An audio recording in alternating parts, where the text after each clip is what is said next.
Talipandas. Yuhu! Oh. Aalis muna ako ay patingin-tingin muna sa dalawang bagets ha. Abay, saan ka naman pupunta? Ay ako'y kakayod muna ulit at tumawag yung aking amo ay ako'y pinapapasok. Ay, papasok ka pa ga. Aba, ayoko naman. At sabi ko sa'yo, huwag lang pumasok. At tayo magiinom na lamang. Alam naman ay hindi aarit aray aking kliyente. Huwag na. Hindi pwede. Ala, Ay sa ikimakaala ay napag-usapan na natin yung kagabi. Hello, kakainom lang natin kagabi. O ay maano naman kung tayo uminom na kagabi. Hala siya? Eh may paminsan-minsan lamang.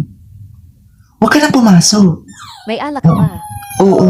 Aba, isayang naman ang aking isang araw. 500 din yun. Ay babayaran ko na lang ang isang araw mo. Para tayo mag-inom na lamang. Sure ka ba dyan? Basta bayaran mo isang araw ko ha. Ay papasok ka pa. Hindi na kung babayaran mo. Ay huwag na. Huwag na at babayaran ko na lang isang araw mo. Okay. Ayan. O di tayo okay di yan. Tsaka magpapalit ko ng pambaka. So sige at ako'y magliligo lang. Liligo lang ako. Sige, go. Okay.